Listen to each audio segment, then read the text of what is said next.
为什么郑丽文从信仰台独到对台独弃如敝屣？民进党讲到老蒋，讲到国民党历史，就说国民党台湾人就是来屠杀台湾人，架空历史，接受民进党的歪曲说法。抱歉了，外无事物，各在真理啊！我管你什么颜色的，我管你什么人，情感上可以很好，但论点上绝对要交锋。民进党滥用了白色恐怖，把很多定义搞得非常模糊跟混乱，而且随着整个时局跟政治，无法真正回到历史事实本。其实，在网络上都这么纠结，现实的政治斗争里面，那就不是纠结，那就是纠葛。Ladies and gentlemen, welcome the host. 马场町纪念公园始于陈水扁市长任内创办，在马英九市长任内完成，跨越了民进党、国民党两大政党，共同的在战后90年代可以放下过去的恩怨情仇，在台湾民主化的同时，正是这一段血泪斑斑、阴霾满布、肃杀的白色恐怖历史。在台湾谈起悲情的过去，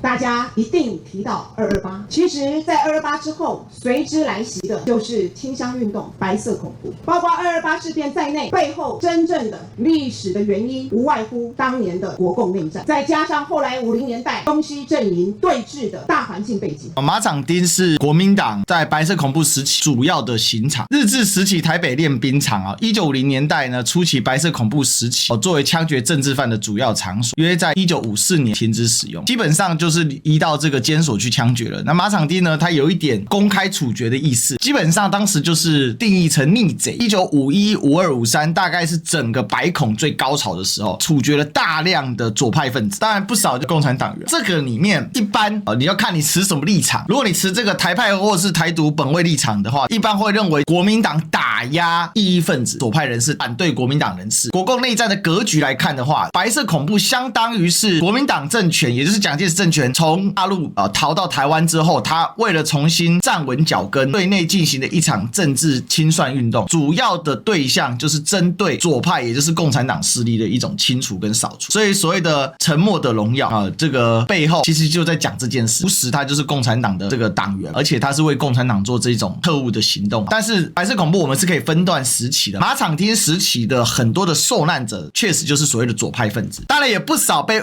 错认，共搞了一个西山烈士碑，上面的碑文总共记载了600多个名字，都是他们认定的所谓左派的或者甚至是地下共产党员等等。但是为什么郑丽文开头是用这样的一个方式去定调？他讲到的是说国共内战到东西对峙，那一个中间还夹杂了一个韩战爆发，并不是错。其实我个人也比较倾向你用一个更宏观的历史脉络的角度去说。经了常年的戒严时期，所以在90年代，我们终于可以让血泪的历史从布满灰尘的阴暗历史暗河中重见天日。这一段和解的过程，面对历史的过程，筚路蓝缕，举步维艰，断断续续，直到今天。郑丽文在陈述很多东西的时候，他的历史观跟他的语言的认知其实还是比较准确。解严初期呢，白色恐怖还是很难去谈的，还有包括在整个舆论形势，包括直辖市长的开放选举，到今天郑丽文没有讲透的是什么？民进党滥用转型正义跟滥用白色恐怖的曲解拿来进行政治斗争嘛，所以为什么叫做筚路蓝缕？直到今天，到今天我们对于白色恐怖的定义，而且大家知道这一场是50年代白色恐怖受难者追思会，在50年代就非常清楚的，尤其是在50年代初期那一批，基本上被认定为所谓中共地下组织啊、分子啊之类的，理所当然会包含像吴石这一类的。那他们是所谓的政治受难者，还是所谓的颠覆国家叛徒？到底是内乱罪被枪决得理，还是说他们是作为政治受难？这个也因为这个时序的不一样，还有民进党滥用了白色恐怖，滥用了228之后，把很多定义搞得非常的模糊跟混乱，这个其实才是今天这整件事情上很可悲的地方。我们台湾到目前为止，对于这一些政治的实质的内核的认定都是非常的混乱，整个时局跟政治无法真正回到历史事实本源。在2005年，立文接受联战主席的邀请，正是在两岸再度陷入兵凶战危、危险对峙的局势底下，联主席有意打破几十年的对峙，希望展开破冰之旅，跨出历史的第一步。立文深受感召，加入中国国民党。第一个办的活动，228前夕2月27日，在国民党中央党部大楼1楼大厅举办纪念并且宣誓要进行和解融冰的重要政治活动。我说明过，办在228前夕，是因为228当天我要陪连主席见美国前总统克林顿，在227当天亲身参与22827部队小队长的陈明忠老先生，他在228事变之后，也因为白色恐怖，这一辈子前前后后做了大约30年的政治黑牢。27部队是228里面一个很重要的一个势力，主要的组建的核心人士是谁？就是谢雪红。谢雪红是日本殖民时代的台湾共产党。台湾共产党在日本殖民时期，它是作为日本共产党党支部，因为呢，在共产党的划分里面，它是以主权国家为一个核心的划分，它会把各地的，尤其是殖民地，它可以成立自己的共产党，但是它会在当主权国家，因为当时台湾的主权是被日本给夺走，当时是台湾共产党，但是后来到了大陆去之后，因为日本人才加强查缉共产党，所以他到了大陆去之后，他后来就加入了中国共产党。加入中国共产党之后，因为台湾后来也是主权就回到了中国啊，所以其实他就变成了在中国共产党1945年之后，对台湾的这个渗透工作相当重要。因为当时的台湾以这个国共内战的全局角度来看的话，台湾属于国民政府统治区或是国民党统治区。这个27部队当时反对国民党在台湾的执政，这个统治，这个应该算是武装程度最高的几个民兵的部队，一度集结到400多人。那有一些史料说号称上千人、数千人这样的说法都有，就跟国军发生了几次的一些武装上的一个冲突啦。但是整体来说啊，因为是民兵啊，是根本打不赢正规军。民兵要打赢正规军，那是几乎的战斗力是不太可能。而且大家也要了解到，国民党后来派来镇压台湾的这个228的这些他们称之为叛乱者的部分嘛，他当然派的是正规的国军嘛。那这些正规国军都上场打日本人，那怎么可能会这么的弱这是很关键的。这个里面27部队又叫台湾民主联军这个被民进党相当的神化，所以你今天可以在台湾到处看到一些27部队的纪念馆纪念牌啊。但是这个可笑的地方就是27部队是由共产党人发起，这是一个很扯淡的事情啊。27部队本身是共产党人发起，然后呢，这个27部队里面呢，你看像这个钟义仁，这个他是跟谢雪红一起去组这个嘛27部队嘛。这个钟义仁呢，后来变成一个实打实的台独分子那他讲到这个陈明忠先生是这位陈明忠先生也是共产党员，这个参加27部队里面这个成色非常的复杂，这个参加过中国共产党台湾省工作委员会，在1948年的时候正式就加入，所以这些人就明确是有这个共产党籍的。最有名的其实就是蔡孝乾嘛，因为蔡孝乾后来他作为这个中国共产党台湾省工作委员会叫做台省工或者叫做中共台省工委一般的话简称省工委，这一公出来很快的就让整个中共的台省工呢基本是崩溃了，这里面做了很大程度的这个清除跟清扫。因为他在27部队里面扮演这个要角，所以他会被捕嘛，然后判了10年之后，虽然可以正常工作，但是持续的受到国民党的监控跟压制。其实我跟大家讲228里面很多参加的人他们是有很强的抗日意识的，可是他们在日本殖民时期他们是受过良好教育，比如说陈明忠就很有意思嘛，大家族出身，他是在吴甲尾工学校毕业，考上高雄中学，他是当年考上雄中，然后后来去了台中农学院，所以你看他的际遇，人家找27部队他就加入这个敢死队里面，他是为人民而来对抗，结果他还参加过共产党，然后结果被整肃被关10年，这些人其实都是相当优秀的存在。告诉他国民党的用意、诚意跟决心。陈明忠老先生在那一天将手中的和平之钥亲自交到连主席手中，告诉连主席，他不希望我们的下一代为了自己的政治信仰，要如同他一样，用生命跟青春付出代价。其实不只是当事人的生命跟青春，包括他的家庭、他的家族，一辈子在就学、就业，甚至于在亲朋好友当中都抬不起头来。每一天都在恐惧、压力跟有色的眼光当中惶惶度日。所以其实这才是白色恐怖最大的压力来源。白色恐怖实质上杀的人，其实根本比起苏联的大清洗，那真的是小巫见大巫。或者历史上有几个很有名的这种针对这个政治反对派进行所谓的杀戮的这个状况嘛。老实讲，台湾是一定程度更加丑化了文革。文革在老共的定义里面是错的嘛，虽有功但过更大。但台湾是把它完全否定，那把文革视为一种政治大清洗。文革确实还有政治斗争没错，但是它有很多很复杂的社会内容。但是他所杀的人其实人数比例并不高，因为中国人口多嘛。真正清洗的最凶狠的史达林，然后金日成，我讲在台湾的人口比例其实很低以这种政治大清洗来说很低。但最糟糕的地方是对于这些被判刑的、被监控的，包含他的家族、他的后代，是实行一种高压的压迫，让你在就业啊、社会啊等各方面都受到歧视，并且三不五时找你麻烦，这才是这个背后问题的所在。所以陈老先生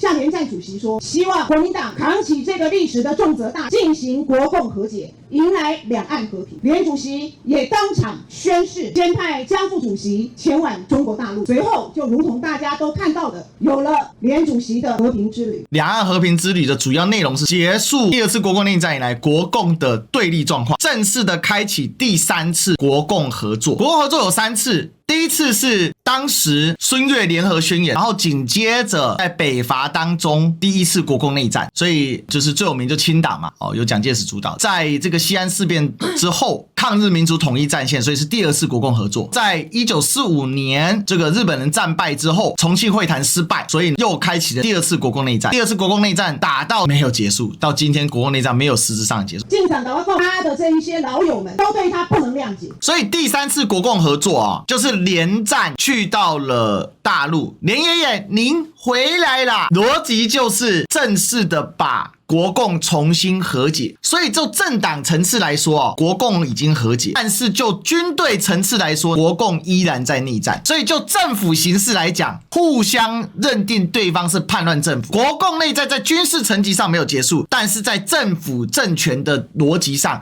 其实是歇止状态，或者说叫做停止对峙状态。因为9·2共识就是在处理这件事情，双方各自以口头方式表述一个中国原则，这叫做各自表述。但是我们的各表更强调中华民国政府在台湾，这个大陆当然是不会认的因为我们也不认中华人民共和国政府在大陆啊。所以就依据这样的逻辑跟核心呢，你看那个修宪的时候，我们的宪法就修出了大陆地区跟台湾地区，所以这里面有很多很深的历史脉络。因为两岸的政治形势是世界上少见的一个状况啦，它分成好几个架构在跑嘛，国共的对决跟国共的分裂。国共内战是国民党跟共产党的战争没错，但也是国军跟共军的战争啊。共军就是今天解放军嘛，国军就是今天中华民国国军，以前叫国民革命军嘛。这国军跟共军的战争是没有结束，到今天的安兵教战守则第10战，心脏喊话还是亲爱的共军弟兄们。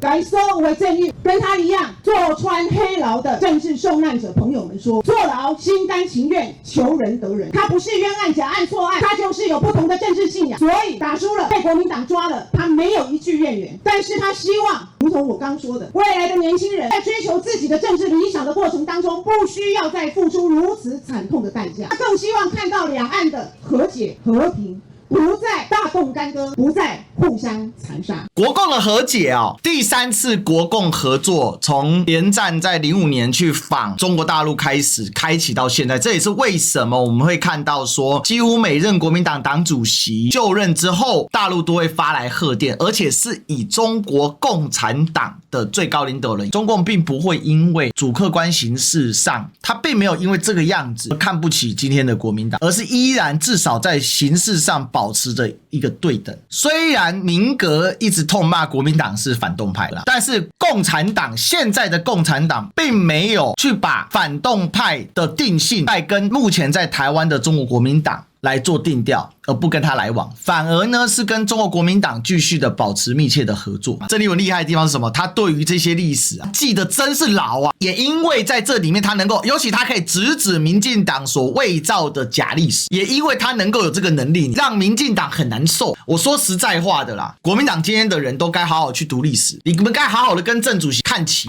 这里太重要了，这就是郑丽文跟其他人不一样的地方啊！为政治受难的转型正义，坚定的中国国民党坚定的迈开真正的转型正义，两岸和解、国共和解，还原历史真相，为政治受难者平反的这一条我们必须走的大路。只有这样，我们才不会不断的被民进党给绑架。讲到现在，讲到老蒋，讲到国民党历史，就说国民党台湾人就是来屠杀台湾人。透过用和解的方式重新去检视这段历史，这段历史不是郑丽文来参加，请问有多少人会重新注意这段历史？历史哥就算想讲这段历史，流量肯定也是不咋地，绝对比平常低很多，这就是一个事实吧。事实就在于说，今天没有一个主流的政治人物，有高流量政治人物来关照这个的时候，因为历史跟政治它是一体不可分的存在，政治即为历史当下的结论，历史当下的反应，架空历史，接受民进党的歪曲说法，我管你什么颜色的，我管你什么人。抱歉啊，无爱无师无根爱真理啊。台湾现在的政治环境、媒体环境，开始有人带风向，故意